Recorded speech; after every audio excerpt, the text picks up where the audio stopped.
Expressão Cult está marcando presença aqui na Bienal do Livro de 2018. Queria pedir para você que está me assistindo, para ir acompanhando os links que passam aqui embaixo no decorrer de todo o programa, para você ir curtir a nossa página do Facebook, assistir de novo esse vídeo, mandar para os amigos, para a família, fazer o compartilhamento. E nós, da WTV Brasil e do Expressão Cult, temos uma mensagem para você aqui na Bienal do Livro de 2018.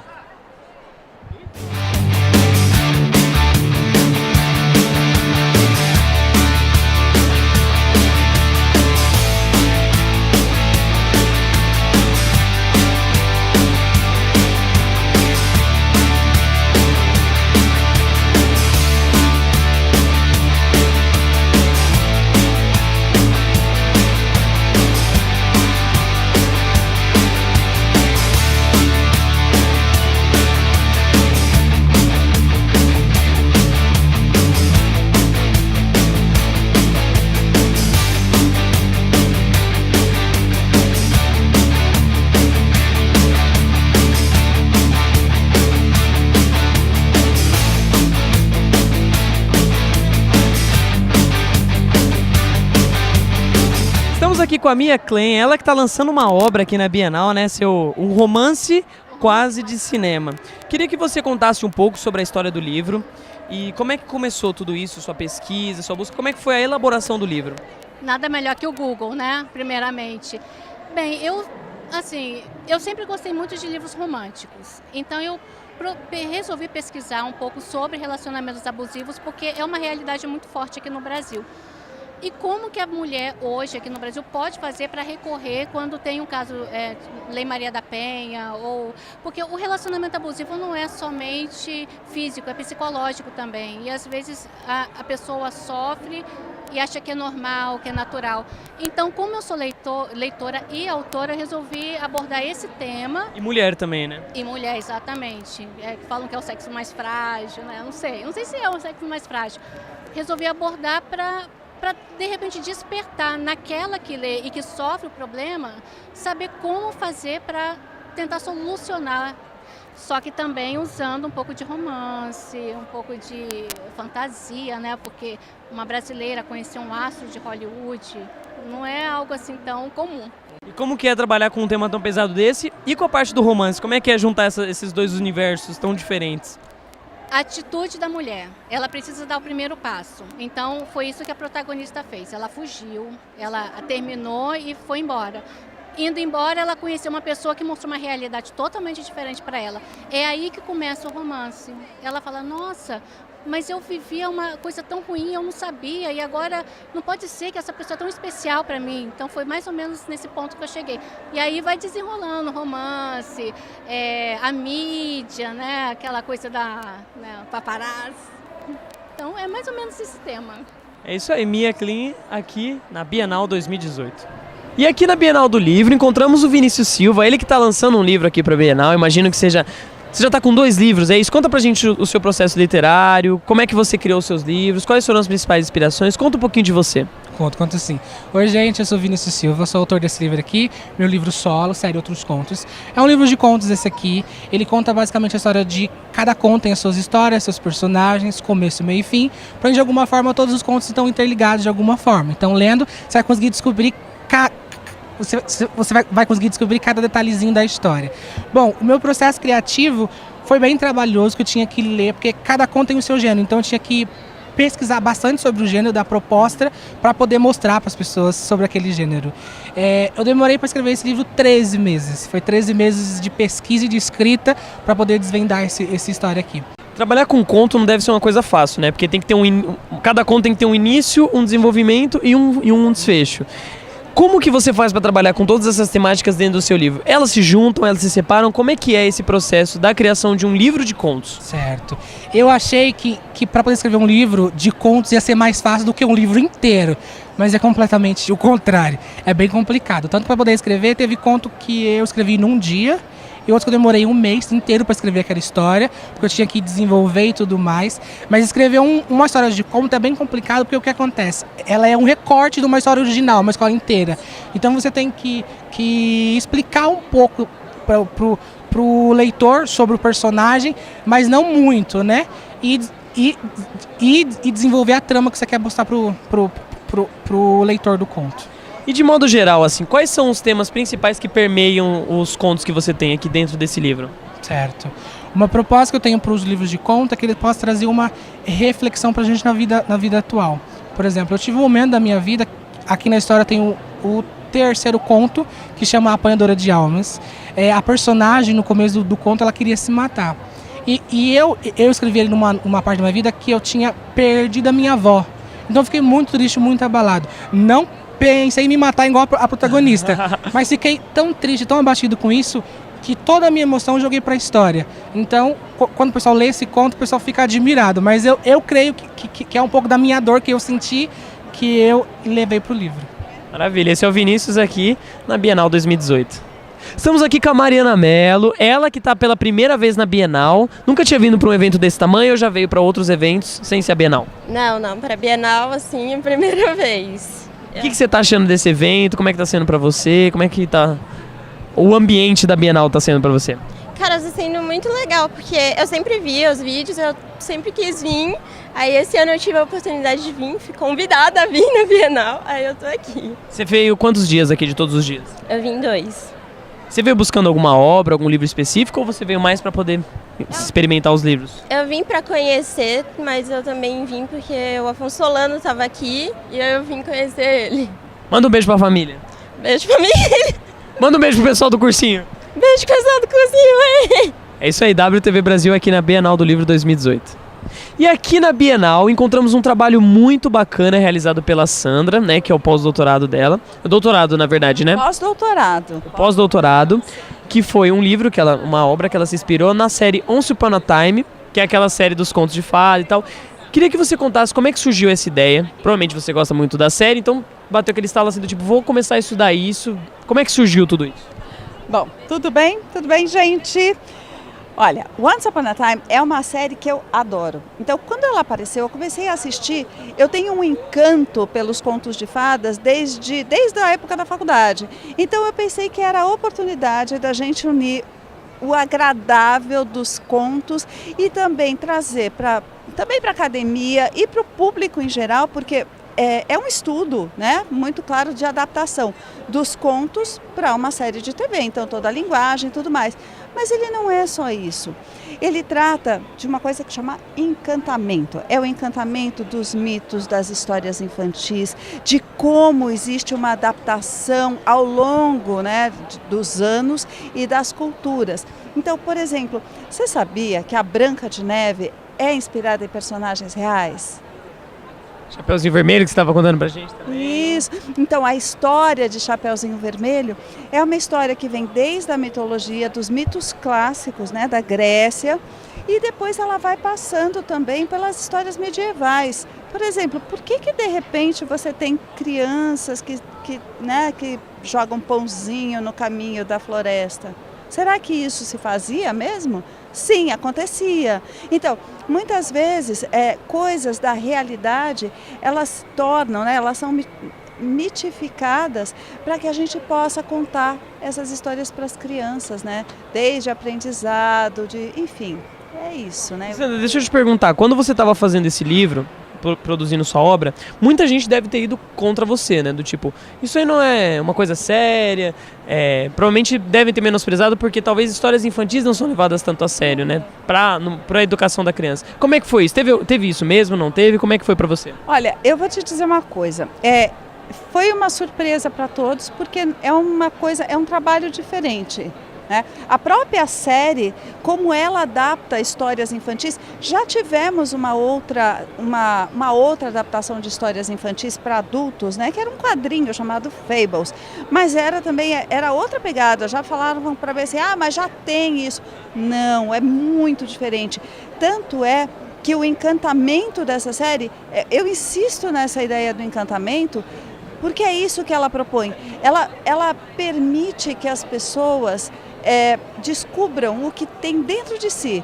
Ela trabalha muito com a questão psicológica, né? Então, muitos se identificam, por exemplo, com as fadas, outros se identificam com as princesas. Os meninos muitas vezes se identificam ou com o Rumpelstiltskin, porque ele é um personagem mutante que é baseado no Trickster. O Trickster é o irmão do Thor, ele é baseado em deuses da mitologia celta. Então, você tem muitas identificações e tal. Enfim, é uma série que vale a pena ser assistida e a partir do livro você vai desfrutar muito melhor porque você vai entender o que você está vendo. E fora que dá pra ajudar muito na construção de uma personalidade da própria criança, né? Vendo esses personagens. Então, o mais interessante é que Once Upon a Time não é uma série só para crianças, né? É uma série para adultos, mas que toca o seu lado criança. Você vai lembrar como ela foi feita pela ABC. A ABC, ela é Disney, então ela vai abordar toda aquelas imagens que nós estamos habituados. Então você vai entender, por exemplo, você vai rever clássicos que você assistiu quando criança.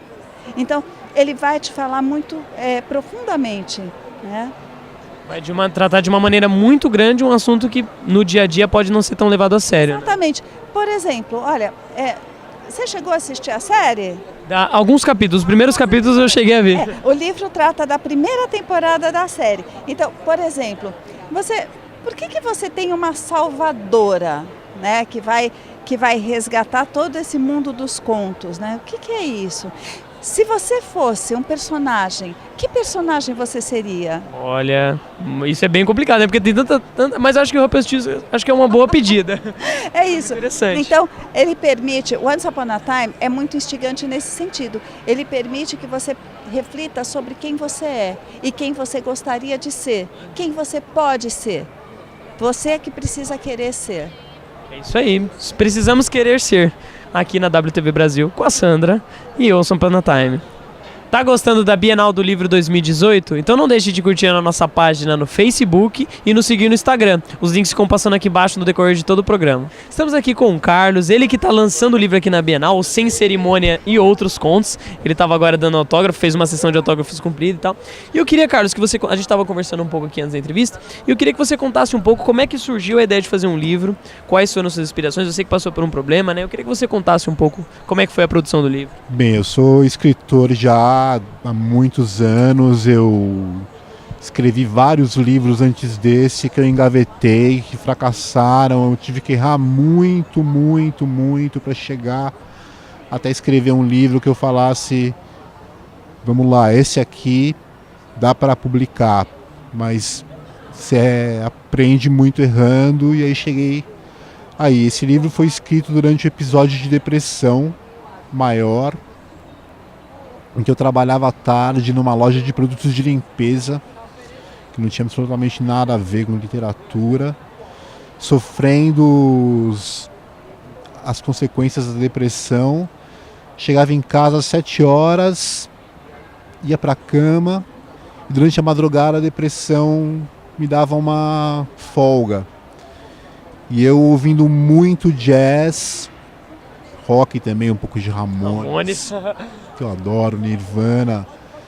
Eu comecei a escrever esses contos e foi um processo de simbiose mesmo.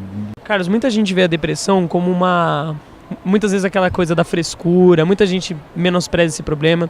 Você acha que a arte, de modo geral, seja produzindo livros, seja com música, seja com qualquer coisa, ela pode ser uma solução muito eficaz, como foi para você, para muita gente que sofre de depressão? Sem dúvida, eu acho que criar é a coisa mais bela que um ser humano pode fazer. E seja em qual trabalho ele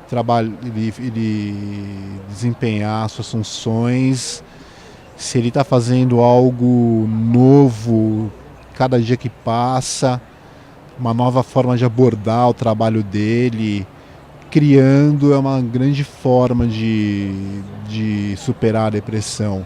Esse é o Carlos aqui na Bienal 2018.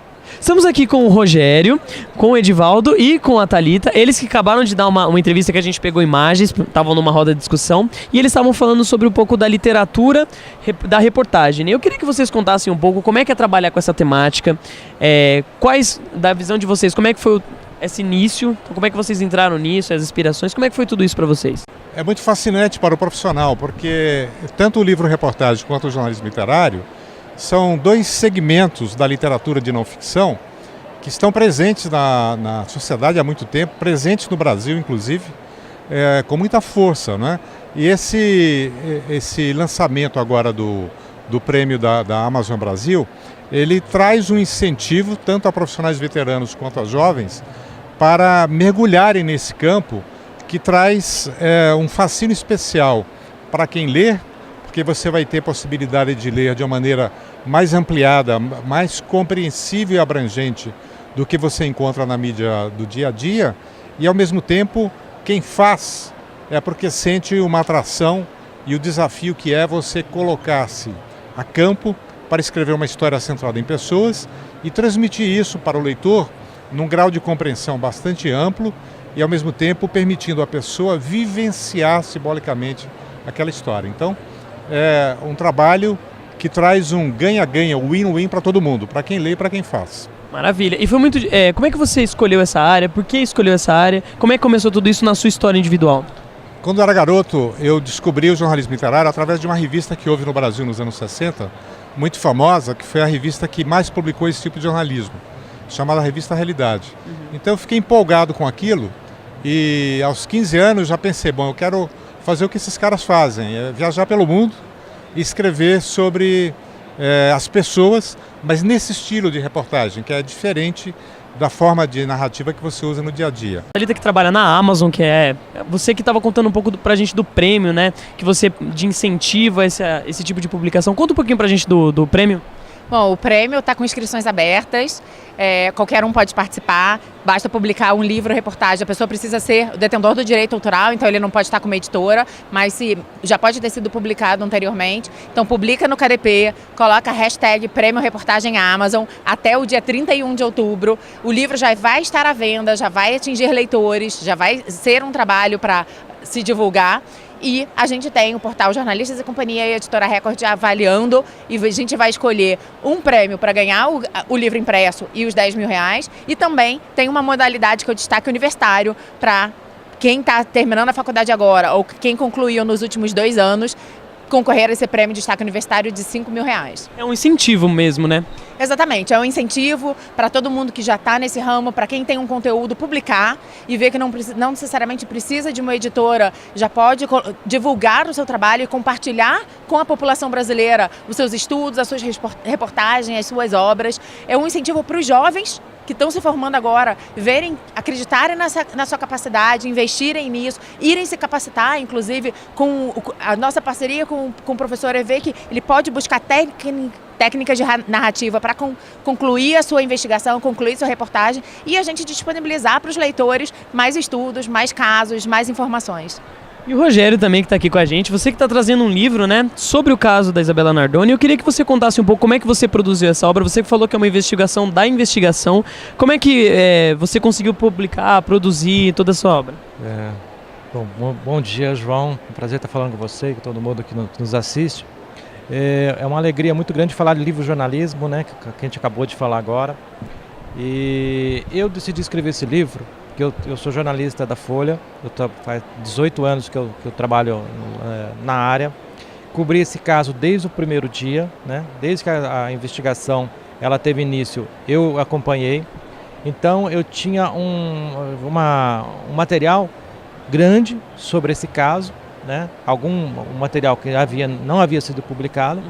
E aí nesse intervalo o que eu senti? Que faltava um livro que pudesse representar a altura desse caso, que é um caso que aconteceu faz 10 anos, de um pai e a madrasta serem acusados da morte de uma menina de 5 anos e que comoveu o país, sabe? Muitas pessoas que nunca tiveram contato com essa criança ficaram emocionalmente envolvidas com ele, né? Pessoas que não conheciam a família, não conheciam a criança, moravam em cidades distantes e manifestavam, inclusive na época do Orkut ainda, né? Manifestava assim imensa saudade, é uma coisa que mexeu bastante. A cobertura da TV, dos jornais, rádio, revista, foi uma coisa assim que eu nunca vi na minha carreira, uma coisa semelhante. Polemizaram muito assim o caso.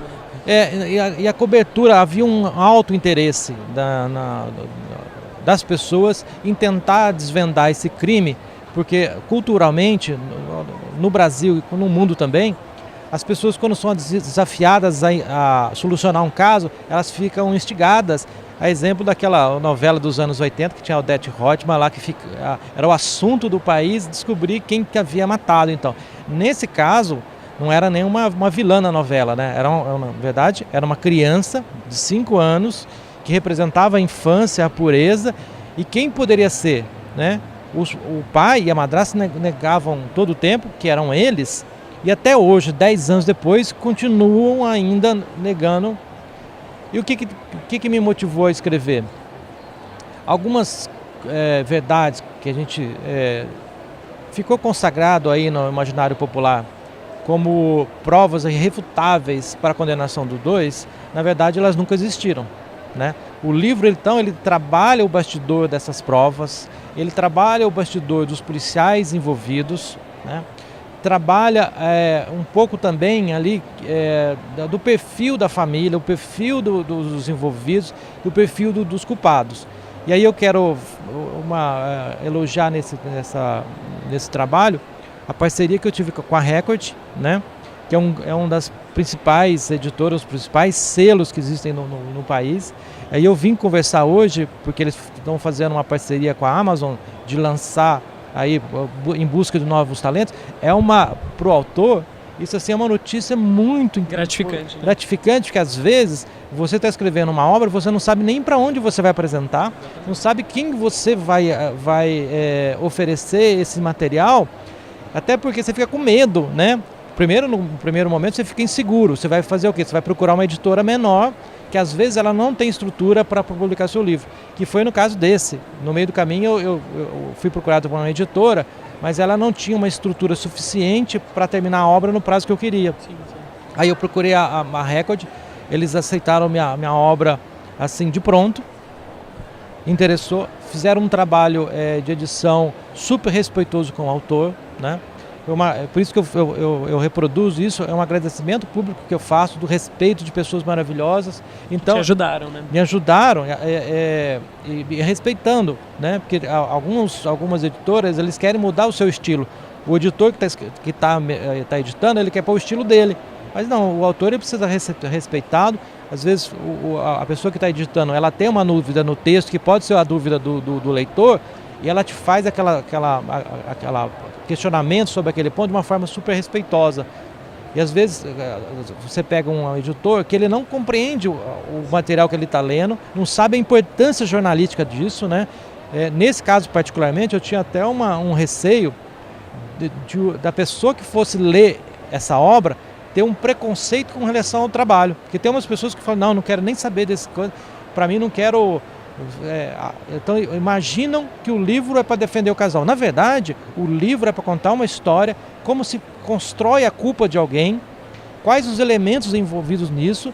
Na verdade, assim, não é uma peça de acusação, não é uma peça de defesa, é uma peça de defesa do jornalismo, porque uma justiça ruim, ela é só prejudicial à pessoa de bem, porque ela influencia, né? E coloca bandido na rua e prende inocente. Então, o trabalho de investigação nesse caso, ele é uma obrigação moral que eu tinha de apresentar essas informações para o leitor, deixar isso registrado, né, numa obra, um trabalho de 5 anos de apuração, mais o tempo que você tem de deixar um trabalho mais saboroso para a pessoa ler, né, porque você também, ninguém vai comprar um livro para se chatear, né?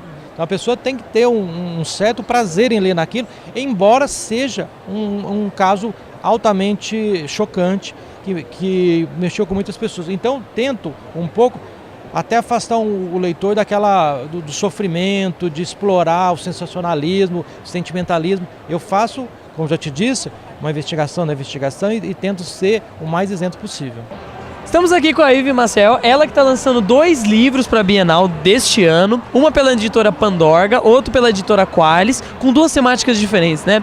Queria que você contasse primeiro do seu livro Vlad, que tem a temática do terror, como foram as inspirações, como é que surgiu a ideia inicial, por que escrever sobre esse tema? E conta um pouquinho da história do livro também. Então eu juntei a parte erótica, que o meu público é o público feminino, então peguei o Drácula e transformei, né, no meu Drácula. Eu sempre digo para as particular, assim, abram o coração, esqueçam o Drácula do Bram Stoker, que esse é o meu Drácula. E misturar um pouquinho, né, da ficção o misticismo, porque eu também tenho bruxas na história, e o romance. Sempre tem o foco uma história de amor, né? E aí com complemento o sobrenatural. Bacana. E o outro livro que você está lançando é o Rude, né? Que ele é um pouquinho maior, que você está lançando pela Pandorga esse ano também. E ele trabalha mais com a coisa do thriller erótico, certo? O Rude é um thriller erótico, ele foca bastante assim numa trama mais suspense, né?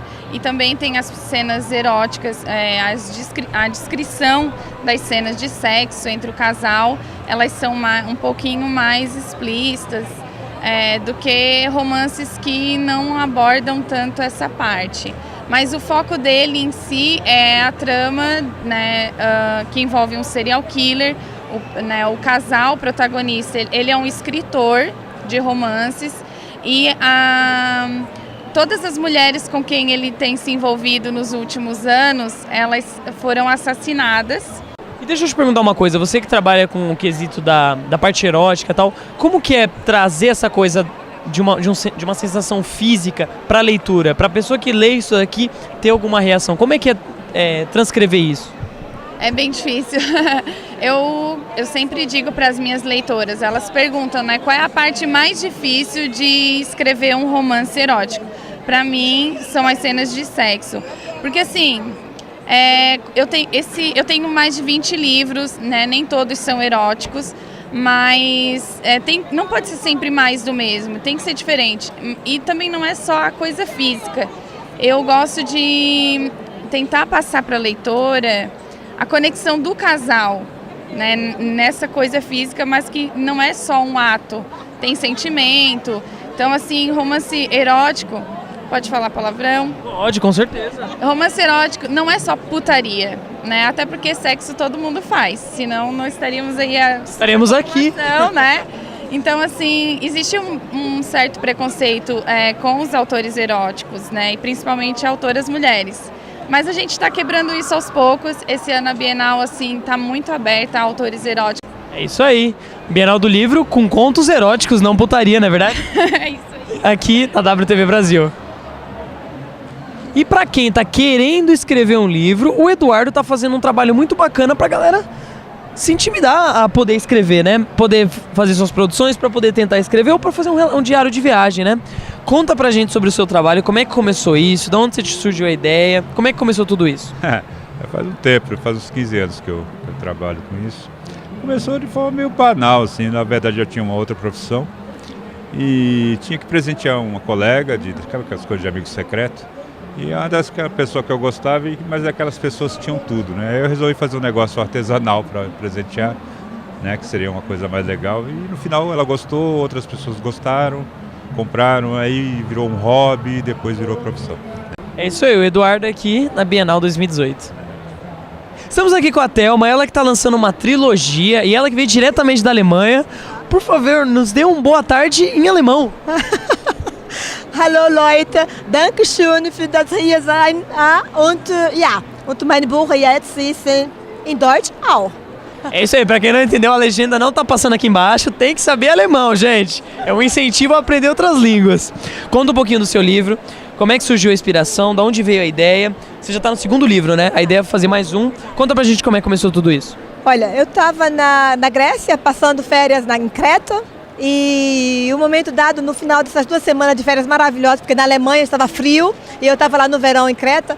E aí quando eu cheguei, eu estava meditando assim, em uma montanhazinha, coisa de filme, meditando em uma montanhazinha e no final de um hotel. E quando eu olhei para um lado, tinha uma montanha que sempre esteve lá. Mas naquele momento, quando eu abri os olhos, depois da minha meditação, que eu olho para aquela montanha, eu digo, gente, é um gigante adormecido. Conta pra gente um pouco da história. Normalmente essa história é a história de uma menina que é tida como... bom, na verdade, o livro é uma profecia, é baseado em uma profecia. E essa profecia diz que a última descendente da linhagem de Poseidon, com uma única amante humana que ele teve, vai ser a escolhida. E a escolhida para fazer alguma coisa, que eu não vou falar mais adiante, para lutar contra alguém, mas essa menina ela vai contestar do início até o fim a posição dela enquanto que personagem principal dessa profecia e enquanto que uma é escolhida, e é o crescimento justamente, é o crescimento não só mitológico, porque a mitologia vai estar paralela também com essa linha, porque ela vai viver dois mundos, o mundo paralelo da mitologia, ela esquece, e o mundo paralelo da realidade. Então, é esse momento assim, essa luta dessa menina em crescer, enquanto que pessoa, porque ela era super mimada, era super protegida, ela vai crescer, ela vai se desenvolver, ela vai evoluir, a autoestima dela vai crescer muito, e ao mesmo tempo ela vai viver dois mundos diferentes, e mais no momento ela vai ter que tomar uma boa decisão, porque senão a minha Gaia, que é a mãe terra, que deu toda a origem a todos os deuses, essa Gaia, a minha Gaia, pode ser aquela que vai exterminar tudo. Então, tudo. A história, tudo. Tudo em alemão. Alha. Alha. E o segundo, justamente, bom, aí a gente sabe, né? Já é a segunda passagem que eles vão realmente para o mundo mitológico, mas na Ilha de Ares. Hallo Leute, ja, ist genauso. Da WTV Brasil ist hier auch in der Biennale von São Paulo e mit vielen Schriftstellerinnen. Ok, tschüss. Einen schönen Tag für alle und bis dann. Tchau! E não só de ficção, mas também uma ficção muito verdadeira, o Guilherme Maia está trazendo o trabalho A Fronteira aqui para a Bienal do Livro de 2018. Na verdade foi em 2009 eu comecei a escrever, coloquei lá o título A Fronteira, né? 20 páginas, aí eu parei. Aí eu consegui outros rumos, segurança, trabalho, logística, não curti nenhum dos dois. Em 2015 eu encontrei tudo de novo, né? Eu tenho 44 contos, mais A Fronteira que eu comecei em 2009, encontrei tudo no notebook. Aí eu falei, é isso que eu quero. Aí eu voltei, desde então aí 2015, aí em 2007 eu lancei, que aí eu peguei a fundo. Agora se eu te falar o porquê, aí fala do Maranhão, fala do Pará, fala do México, de Los Angeles. Eu nunca pisei em nenhum desses lugares. Os leitores têm dito que parece que eles estão nesses lugares quando eles lêem. Muitos pensam que eu fiz a travessia, já me perguntaram. Gente, nunca nem passou pela minha cabeça de fazer. Talvez seja porque eu gosto de justiça. Eu amo justiça e eu amo igualdade social. E eu moro num país que não tem igualdade social, infelizmente, né? Na verdade é bem escancarada a desigualdade social. E aí esse livro também fala da lei do retorno, né? Aqui se faz, aqui se paga. E eu acredito que eu uni isso com a imigração. Você mesmo que estava falando de desigualdade social, no seu livro você trata disso, né? Conta um pouco da história do livro. O livro é... Sem spoiler, né? Sem spoiler, né? Não pode, senão vai estragar. Na verdade é uma família, né, rica, muito rica, aí por causa de uma traição na própria família, a mãe e o filho caem na miséria absoluta e vão parar lá no Maranhão, no barraco. Quando o menino cresce, que o menino se chama Matias, aí ele decide ir para os Estados Unidos, o coiote ele engana os ilegais e todos eles caem nas mãos dos guardas de fronteira. Então aquele deserto acontece assim, um campo de batalha entre ilegais e patrulheiros, sangue ali tipo à noite, no gelo da noite. E o que acontece? O Matias é pego, né? E o que acontece? Quando ele é lançado na cela, acontece uma justiça. Que aí vai ser o spoiler que você falou pra eu não dar. Não conta, não gosto de spoiler. Mas bacana. E é muito... Você tava falando que você trabalhou com muitos lugares que você não esteve. Exige um trabalho de pesquisa grande nisso, né? Então, na verdade, a dificuldade foi essa, né? Porque como eu moro numa casa que tem, acho que 10 pessoas e mais um gato... Então, assim, até 11. Tocando, muita gente, eu não tinha lugar, então assim, eu precisei pesquisar muito. Internet, mapa Google, eu dei zoom, né? Então assim, eles saem lá do Pará de van e vão até o México de van. Aí assim, eu coloquei as estradas transamazônicas, passaram pela o cruzamento que tem Brasil-Venezuela, o ponto turístico, passaram pela lanchonete de la Chura, porque é tudo em espanhol. Então assim, você vê coisas reais quando você lê. E eu tive que... a minha intenção era colocar o mais real possível. E aqui na Bienal do Livro, Ziraldo, mais uma vez, né? A gente que já fez uma entrevista com você na última vez. E eu queria te perguntar do seu novo livro, que é uma parceria com o Maurício de Souza, né? Como é que surgiu essa ideia? Como é que vocês produziram? A ideia é o seguinte, há muitos anos que eu e o Maurício estamos juntos há mais de 40 anos. Nós temos quase a mesma idade, ele é muito mais novo que eu, 2 anos ou 3. E a gente já fizemos um livro juntos há algum tempo atrás. Era uma história inventada. Ele fez um reizinho, uma história de um reizinho triste, sei lá, uma coisa parecida, e eu fiz de um anão, o maior anão do mundo, que é um da Ilha de Páscoa, daqueles anões lá da ilha. Uma brincadeira assim. Mas não era uma coisa, era uma coisa, um exercício. Quando teve essa ideia de juntar a Mônica e o Menino Maluquinho, por acaso, os dois que estão há mais tempo na vida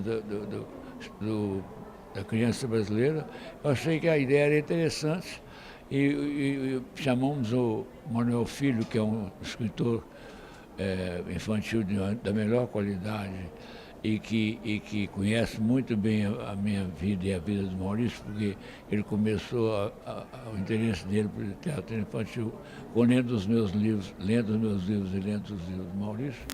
Aí então eu achei que ele era esse cara ideal para escrever essa história, porque nem eu, nem o Maurício ia escrever um livro de nós dois. Então a gente arranjou uma pessoa que podia ser esse escritor que retratasse nossos dois personagens juntos.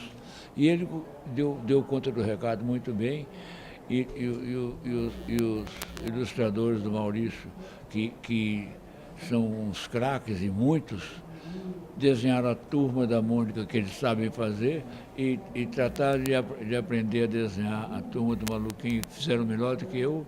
Então o livro ficou lindo, muito bom, e o nome é muito sugestivo, porque é Mônica e Menino Maluquinho na Montanha Mágica. MMM. Não, MMM, 5. Ainda podiam botar... podiam botar mais 2 M's ainda, que seria... E o Mistério da Montanha Mágica, entendeu? Então, ficou muito divertido o título, porque o Maurício disse que é um livro que tem um título completamente original, Então, você pode escolher o MMMMM, entendeu? Agora, ficou bom o livro, ficou bonito, muito bonito. Eu acho que é um dos livros mais bonitos que nós dois fizemos, entendeu? Eu acho que o Maurício não fez um livro tão bonito quanto esse, nem eu fiz também um assim. De maneira que foi uma experiência muito simpática, está dando muito certo, porque as pessoas têm interesse de imaginar os dois personagens que pertencem à vida deles há tantos anos, principalmente a Mônica.